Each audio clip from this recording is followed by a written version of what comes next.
اعوذ باللہ من الشیطان الرجیم بسم اللہ الرحمن الرحیم۔ دوستو، ہم تیزی سے اپنا منطقی سفر نیچے کی طرف کرتے ہوئے جا رہے ہیں، اور میں سمجھتا ہوں کہ یہ ایک طرح سے اچھی بات ہے، کیونکہ ہم بہت عرصے سے 75 سال ہو گئے نیچے جا رہے ہیں، نیچے جا رہے ہیں، نیچے جا رہے ہیں، اور ہر دفعہ جب ہم سمجھتے ہیں کہ اب ہم ہٹ کریں گے باٹم، اور اس کے بعد اب گیند ہوتا ہے نا، جب اچھالتے ہیں نیچے مارتے ہیں تو وہ نیچے جب جا کے ہٹ کرتا ہے اس کے بعد اچھل کے اوپر آتا ہے۔ جب تک وہ ہٹ نہ کرے نیچے، اس وقت تک اوپر آنے کا اس کا کوئی نہیں رہتا چانس۔ تو ہمارے جو آقا ہیں جنہوں نے ہمیں غلام بنایا ہوا ہے 75 سال سے، وہ ہمیں نیچے نیچے نیچے نیچے لے جاتے جا رہے ہیں، لیکن ہمیں باٹم ہٹ نہیں کرنے دیتے۔ جب ہم باٹم نہیں ہٹ کرتے، نیچے ہم پیندے تک پہنچتے نہیں ہیں، تو پھر ہم رائز نہیں کر سکتے۔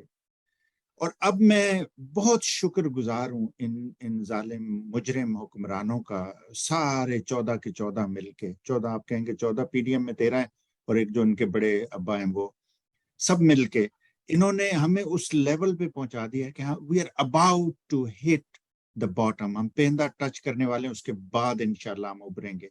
جب بھی عمران خان کی گرفتاری کی بات ہوتی تھی اور سب لوگ افسردہ ہو جاتے تھے اور سب لوگ پریشان بھی ہو جاتے تھے، اور میں ان سے کہتا تھا کہ فکر مت کریں، فکر مت کریں، جب تک اندھیرا نہیں آتا ہمیں دن کی قدر نہیں ہوتی اور روشنی طلوع نہیں ہوتی۔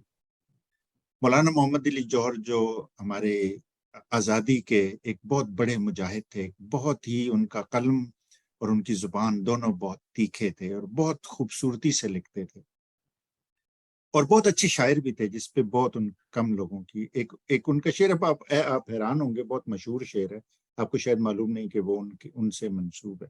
ان کی غزل ہے جس میں وہ کہتے ہیں، تجھ سے مقابلے کی کسے تاب ہے ولے، تجھ سے، اب سمجھ آئیں کس کی بات ہو رہی ہے، تجھ سے میرا لہو بھی خوب ہے تیری حنا کے بعد۔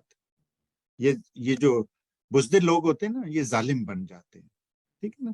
تو جیسے وہ ہمارے کلچر میں یہ چیزیں آئی ڈونٹ نو آج کل کے حالات کے حساب سے کہنی چاہیے یا نہیں، لیکن وہ کہتے ہیں یہ تم نے چوڑیاں پہن لی ہیں، تم نے مہندی لگائی ہوئی ہے۔ تو مولانا محمد علی جوہر نے کہا تھا، انہوں نے مہندی لگائی۔ ظالم لوگ جو ہے نا، وہ اکثر اس طرح کی کرتے ہیں چیزیں، بزدل اور ظالم ایک ہی ہوتے ہیں۔ تجھ سے مقابلے کی کسے تاب ہے ولے، میرا لہو بھی خوب ہے تیری حنا کے بعد، قتل حسین اصل میں مرگ یزید ہے، اسلام زندہ ہوتا ہے اور کربلا کے بعد۔ ہم نے دیکھا کہ دنیا کے بڑے بڑے لیڈر، نیلسن منڈیلا کا ہم سب کو پتا ہے، 27 سال عمران خان ایک طرح سے وہ 27 سال جیل میں ہی گزارے ہیں۔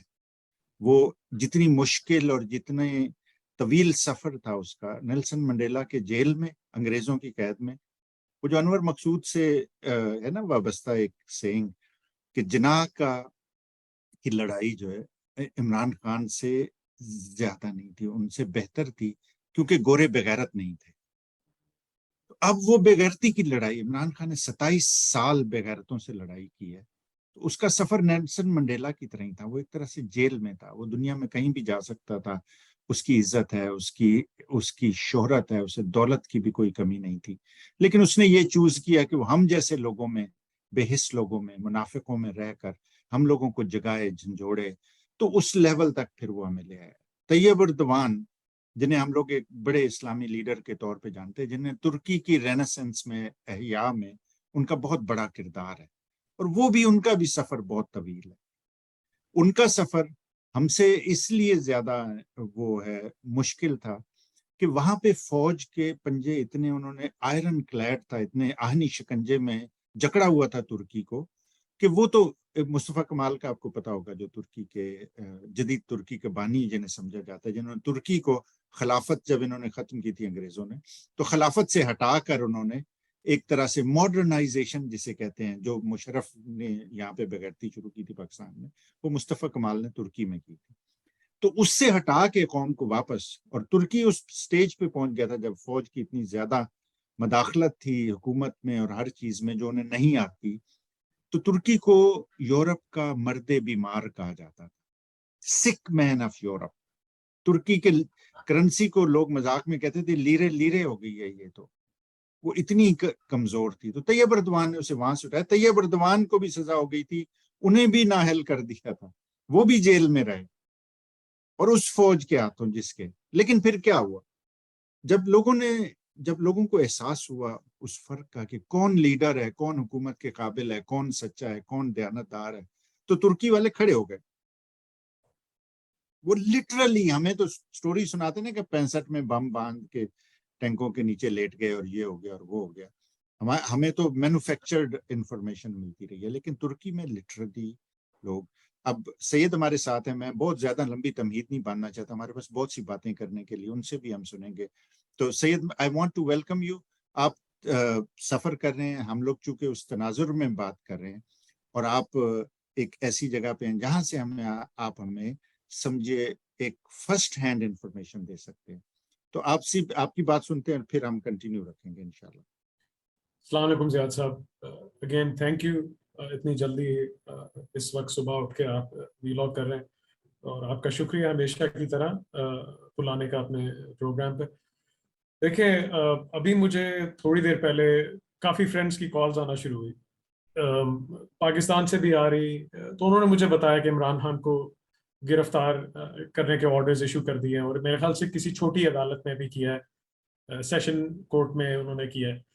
تو آپ یقین کریں کہ جس طرح خون نہیں کھولتا اور دل پھٹ نہیں جاتا کہ انسان کو سمجھ نہیں آتا کہ اپنا سر دیوار کے ساتھ مارے یا کیا کرے، کہ ایسا کچھ کرے کہ کس طرح اس قوم کی غیرت جاگے، کب تک ہم لوگ سوئے رہیں گے.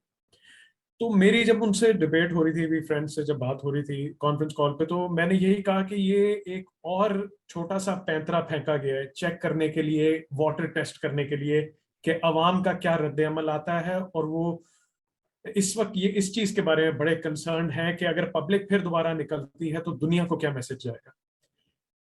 اور اگر یہ قوم ابھی بھی یہ سمجھے کہ یہ گھیرا آہستہ آہستہ تنگ کر رہے ہیں، یہ چیک کر رہے ہیں کہ لوگوں کی غیرت یہ آہستہ آہستہ ڈیڈ کر رہے ہیں، تھوڑا سا پھر اور گھیرا ٹائٹ کرتے ہیں، دیکھتے ہیں کہ لوگ یہ اس وقت قوم کو سمجھ آ جانی چاہیے کہ یہ گیمیں کھیل رہے ہیں اس طرح. اور ایک یہ جو ڈیسیجن لیا گیا ہے، اس پہ اگر قوم باہر نہیں نکلتی تو آپ لوگ پھر زندگی بھر کے لیے آپ بہتر ہے کہ آپ سو جائیں، آپ انہیں ایکسیپٹ کر لیں.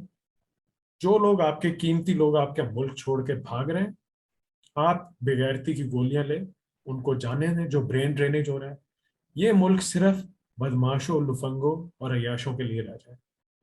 یہ ایک شریف آدمی کے لیے رہنے کے قابل نہیں رہے گا. آپ کے میرے خیال سے آپ بتا رہے تھے 12 لاکھ کے قریب بہت قیمتی لوگ جو آپ کے پروفیشنلز ہیں وہ ملک چھوڑ کے چلے گئے ہیں، جو صرف ایک سال میں، اور ہر بندہ چھوڑنے کے چکر میں. وہ کہہ رہے ہیں کہ کوئی کہہ رہا ہے کوفہ پاکستان، کوئی کہہ رہا ہے کہ اس کا نام کوفہ پاکستان کر دیں. آپ نے ذکر کیا کہ محرم اسلام زندہ ہوتا ہے ہر کربلا کے بعد، ہر کربلا سے پہلے کیوں نہیں زندہ ہوتا؟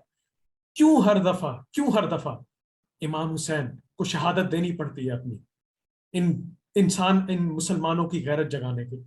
آج تک ہم روتے آئے ہیں، حضرت امام حسین کو ہم نے لوز کیا. ہم نے اس طرح کے اپنے ملک میں ہم نے کتنے قیمتی لوگ لوز کیے. کتنی ہمیں ڈیکیڈز لگ گئی ایک عمران خان جیسا لیڈر لے کے آنے کے لیے. آپ لوگ اتنی تعداد ہے، اتنی آبادی آپ لوگوں کی زیادہ، آپ لوگ اتنے ڈرپوک ہو.